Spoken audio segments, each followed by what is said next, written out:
آغاز میں بھی انوکھا پن ہے اور ان کے اختتام میں بھی قدرت ہے۔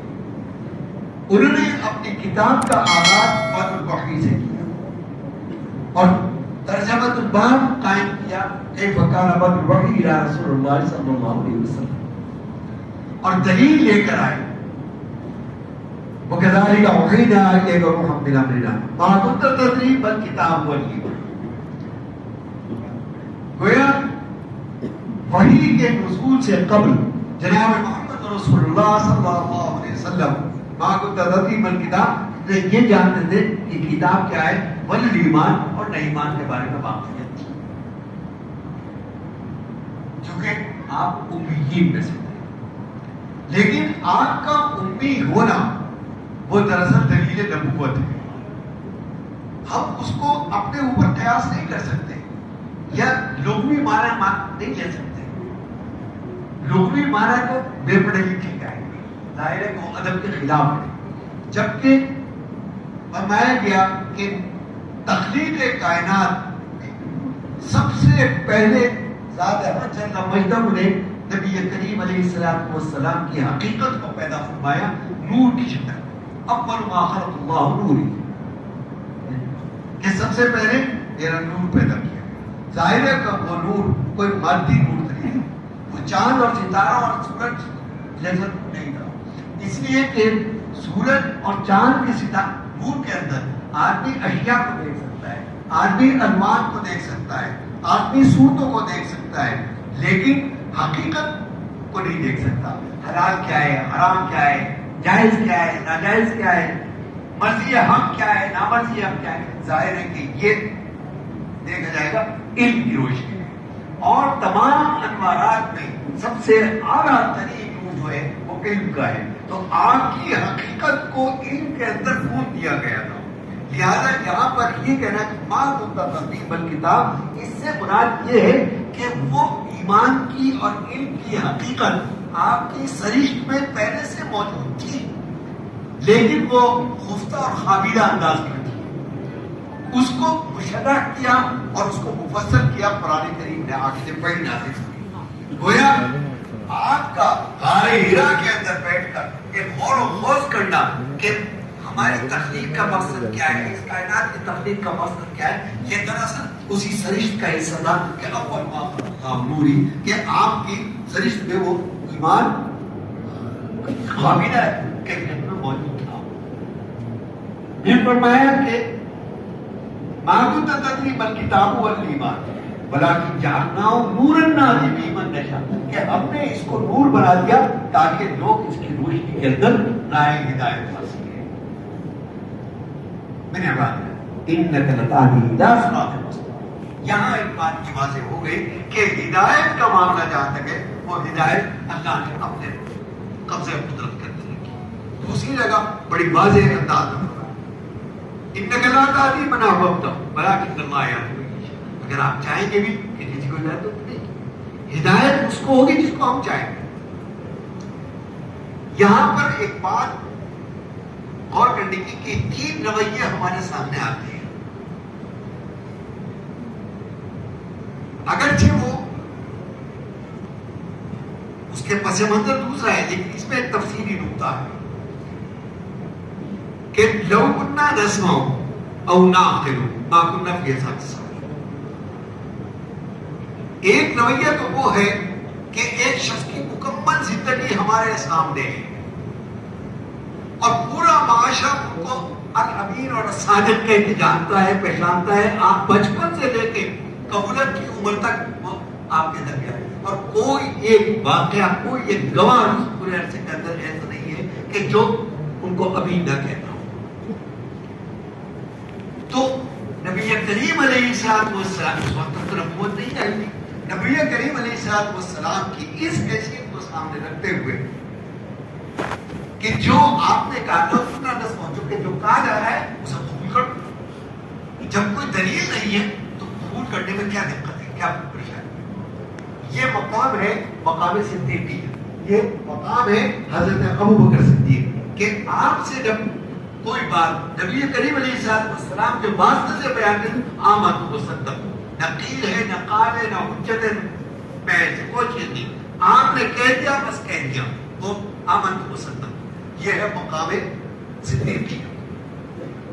دوسرا ہے مقام شہادت. لوگ اور ناقل. تو اگر یہ نہیں ہے تو خود غور و خوض کر لو, حالات کا جائزہ لے لو.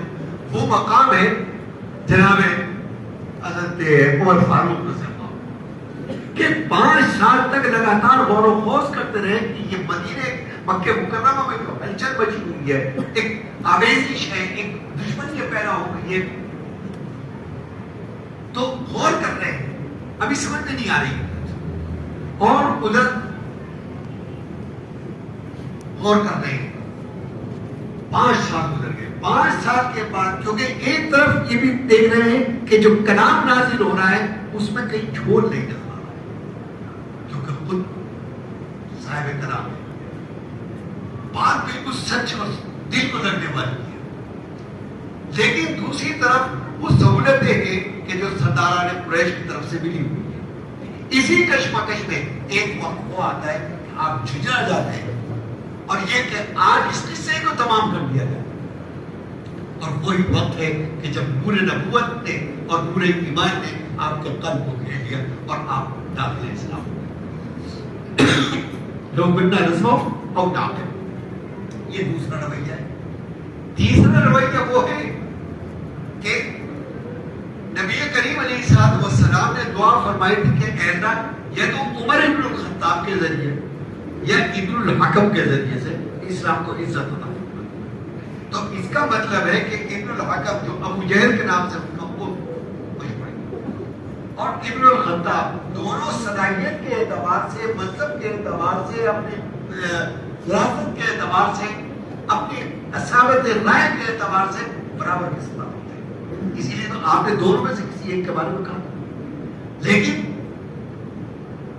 نبوت نصیب, وہ ایمان نصیب تھا وہ حضرت عمر بن الخطاب کے, اور وہاں ایمان نصیب نہیں تھا. لیکن اس کے باوجود قرآن کریم کی صداقت اس کو کھینچ کھینچ کر لے جاتی تھی کہ وہ راتوں کو چھپ کے سنا کرتا. ایک مرتبہ یہ ہوا کہ شیبہ اور ابو جہل اور ابو سفیان جو اس وقت تک ایمان نہیں لے کے آئے تھے چھپ چھپ کے جاتے تھے. دونوں تینوں مل گئے تو اب تو ایک دوسرے سے آنکھ بھی بچا رہے ہیں, بہانے بھی کر رہے ہیں کہ میں تو یہاں گیا تھا, وہاں گیا تھا, یہاں سے آ رہا تھا, وہاں سے آ رہا تھا, کہ اب آئندہ ہم سننے نہیں آئیں گے. دوسری مرتبہ بھی یہ ہوا, تیسری مرتبہ تو شیبہ نے اور ابو سفیان نے تو وہی کہا جو پہلے کہا تھا. میں تو ادھر سے گزر رہا تھا, بس وہ رک گیا, آواز آ رہی تھی. لیکن ابو جہل نے یہ بات نہیں.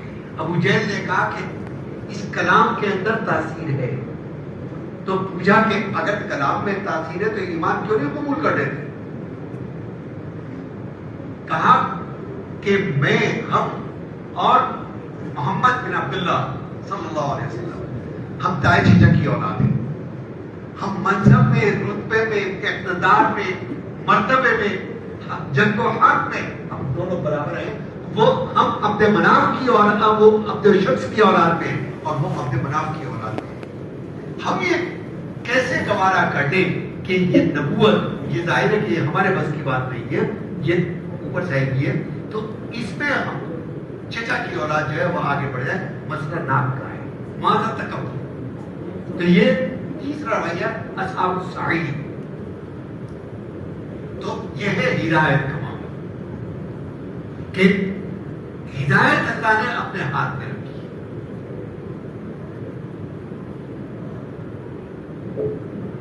اب ادھر آئیے کہ امام بخاری نے اپنی جامع کا آغاز کیا باب الوحی سے. عام دستور سے الگ ہٹ کے, اور ترجمۃ الباب قائم کیا کیف کان باب الوحی الی رسول اللہ صلی اللہ علیہ وسلم. اور حدیث کون سی لے کے آئے؟ سب سے پہلے انما الاعمال بالنیات. حالانکہ ترجمۃ الباب کا منطقی اور عقلی تقاضا تو یہ تھا کہ وحی کے تعلق سے کوئی حدیث آنی چاہیے, وحی کے شعبے سے کوئی حدیث آنی, لیکن ایسا نہیں ہے. یہاں امام بخاری کی وہ اعلیٰ فراست اور وہ اعلیٰ بصیرت اور ترتیب ابواب کو لے کر اور اس کی وجہ بیان. اب بظاہر تو انما الاعمال بالنیات اور کیف کان بعد الوحی ان دونوں کے درمیان کوئی نسبت معلوم ہے، کیونکہ وحی جو ہے وہ خالق کائنات کا فعل ہے اور نیت کرنا جو ہے وہ انسان کے ذات کا حصہ ہے. تو دونوں میں کیا نسبت ہے؟ اس کی نسبت بیان کہ دونوں میں بہت قریب کی نسبت ہے، کیونکہ وحی مادہ شریعت ہے کہ تمام احکام کے اندر یہی مادہ شریعت ہے. امام بخاری اس کو سب سے پہلے اس لیے لے کر آئے کہ سب سے پہلے انسان مادہ شریعت سے واقف ہے، اور اصول اور قاعدہ یہ ہے کہ مادہ شکل پر مقدم ہوتا ہے، پھر یہی مادہ ہے جو ہر جگہ کام آتا ہے. اس کو ایک مثال سے آپ نے سمجھنے کہ ایک بڑھئی ہے، وہ لکڑی کے مادے سے سب چیزیں بنا رہا ہے، وہ صوفہ بھی بنا رہا ہے، بیڈ بھی بنا رہا ہے، ٹپائی بھی بنا رہا ہے، سب کچھ بنا رہا ہے. لیکن آپ ظاہر ہے کہ ٹپائی سے صوفے کا کام نہیں لے سکتے، صوفے سے الماری کا کام نہیں لے سکتے، الماری سے بیڈ کا کام نہیں لے سکتے. کام بدل گیا، نام بدل گیا، حکم بدل گیا. اسی طرح سے ابواب آئے تو نام بدل گیا، کام بدل گیا، حکم بدل گیا، لیکن مادہ شریعت وہی ہے. وہی مادہ شریعت ہے کہ جو کتاب ایمان کے اندر بھی آ رہا ہے، وہی مادہ شریعت ہے جو کتاب الصلاۃ کے اندر بھی آ رہا ہے، کتاب الزکات میں بھی آ رہا ہے، کتاب الصوم، کتاب الحج، تمام ابواب کے اندر یہی مادہ شریعت ہے جو اوپر آ رہا ہے. لہذا سب سے پہلے مادہ شریعت سے واقفیت اور اس کا تعارف ہونا ضروری ہے. اس لیے امام بخاری نے سب سے شروع کیا بدء الوحی اور نسبت یہ قائم کی کہ وحی جو ہے وہ شریعت کا آغاز ہے، نقطۂ آغاز ہے. ظاہر شریعت، احکام شریعت کہاں سے وحی سے. تو بدء الوحی جو ہے وہ اس نقطۂ آغاز ہے شریعت کا، اور نیت آغاز، نقطۂ آغاز ہے عمل کا. تو دونوں کے اندر نسبت آ گئی. پھر حدیث لے کر آئے انما الاعمال بالنیات. اب دیکھا جائے تو یہ حدیث ظاہر ہے اس کا تعلق نیت کا قلب سے ہے، ایک انسان کی نیت، لیکن یہ حدیث قدسی ہے، اس کے الفاظ ملہم من اللہ ہیں کہ نیت ایک انسان نے کی لیکن یہ فروغ انسانیت تک دراز ہونی چاہیے. کیسے؟ کہ جب کہ انسانیت کے فروغ کے لیے یہ محوری حیثیت اور مرکزی حیثیت رکھتی ہے. کیسے رکھتی ہے؟ کہ جب انسان کی نیت درست ہوتی ہے تو انسان کی حقیقت سمجھ جاتی ہے، اور جب انسان کی حقیقت سمجھتی ہے تو اس کا عقیدہ درست ہو جاتا ہے، اور جب عقیدہ درست ہوتا ہے تو اس کے اعمال سمجھ جاتے ہیں، اور اعمال کی درستگی کا نام ہی انسانیت ہے. معلوم ہوا کہ نیت ایک انسان نے کی لیکن اس کے اثرات جو ہیں وہ قلب کائنات تک مرتب ہوئے. تو یہ عجیب و غریب. اب جب مادہ شریعت سے واقف ہو گئے، اب دوسرا درجہ آیا ایمان.